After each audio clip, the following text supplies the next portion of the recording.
nakita ng mga tao kay Anthony Edwards sa puso at galaw na ito na nga ang next Michael Jordan sa henerasyon na ito.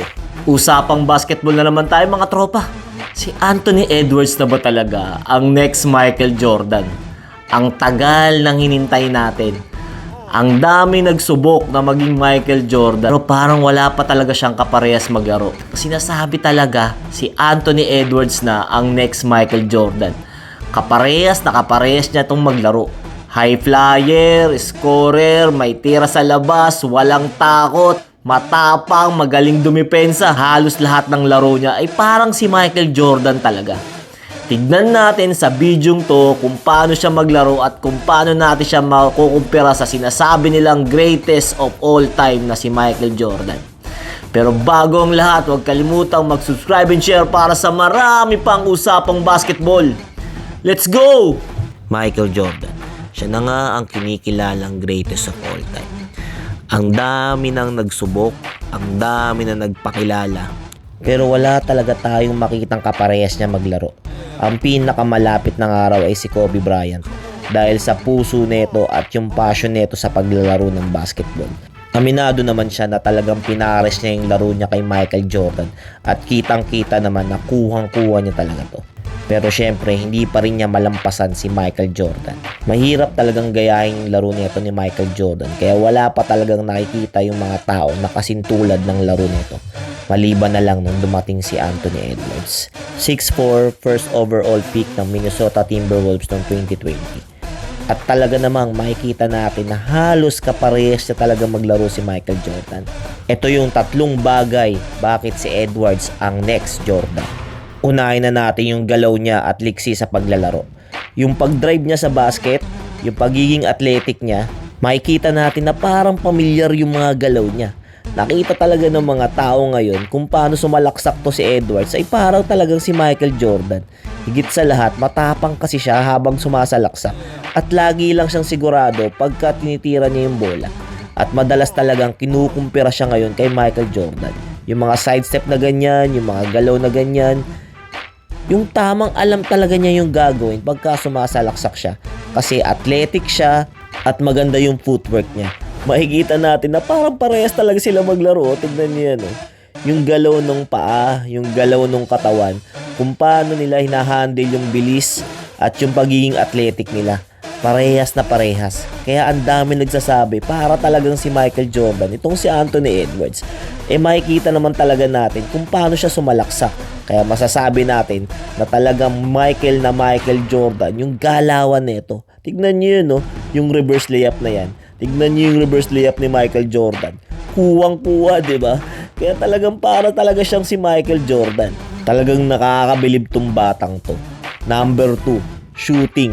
Bihira talaga makakita ng kaparehas ni Michael Jordan sa pagiging shooter. Yung tira kasi nito, yung nasa taas na siya ng talon niya, tsaka niya binibitawan yung bola.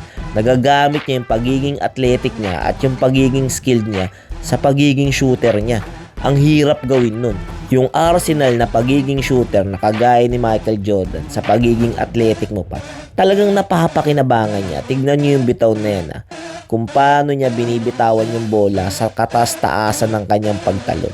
Mahirap gawin yan kasi nga kailangan mong alalayan yung bola para pumasok talaga to sa ring. Tignan mo naman tong isa pang tira na to. Ayan na naman, off the dribble, tapos itatalon siya ng napakataas. Tsaka pa lang niya bibitawan yung bola pag gandun na siya sa tuktok ng talon niya. Yan yung tira ni Michael Jordan. Tignan natin. Ito yung huling tira ni Michael Jordan kalaban yung Utah Jazz. Nagpaalamat kay Michael Jordan. Ibang klase talaga. Tignan nyo, parehas na parehas sila ng bitaw. Tatalo ng napakataas tas bibitawan sa ere. Ikatlo, pinakahuli sa lahat at pinakaimportante. Tapang, puso at angas. Ito yung katangian ni Anthony Edwards na nagsasabi na para talaga siyang si Michael Jordan kasi wala siyang katakot-takot. Mahilig siyang pumanis ng mga bantay, mahilig siyang may pagsabayan sa mga bantay niya na nagpapalupit sa laro niya na wala talaga tong takot tong batang to. Dadakdakan lang talaga nito kahit sino, sasalaksakan niya lang talaga kung sino. Yung mga ugaling Michael Jordan na pinipili lagi niya makipagbakbakan sa mga kalaban. Kaya sinasabi talaga nilang, eto na ba ang next Michael Jordan? Si Anthony Edwards. Tignan niyo naman yung mga galaw na yan, no? Grabe, Jordan na Jordan talaga to si Anthony Edwards. Nakakatawa kasi talaga rito. Yung bawat galaw nila, pag titignan mo, parehong pareho. At ang nagpapalupit pa rito, pareha silang may angas. Pareha silang walang katakot-takot sa paglalaro ng basketball tsaka sa paghamon sa mga bantay nila. Ayan yung nagpapaiba sa kanila comparing sa mga ibang players. Ang dami ng magagaling na player na lumabas. Nandiyan sina LeBron James, si Kobe Bryant, at kung sino-sino pang magagaling na player ngayon. Pero wala pa talaga yung kaparehong laro ni Michael Jordan. Yung dos ba na marunong tumira sa labas, high flyer, at may angas na kagaya ni Anthony Edwards. Nakakasabik kasi bata pa lang tong player na to. Ang dami pa na itong kayang gawin. Pero nakikita mo ngayon na ang lakas-lakas niya. Ganda nga nang nilalaro ng Timberwolves ngayon dahil sa kanya eh. Binubuhat niya talaga yung team ngayon. Makikita mo talaga sa kanya na born talaga siya maging superstar. Siya na ba talaga ang next na Michael Jordan? Sana gusto naman natin na maraming malakas na manlalaro tong NBA para lalo tayong sabik manood sa kanya.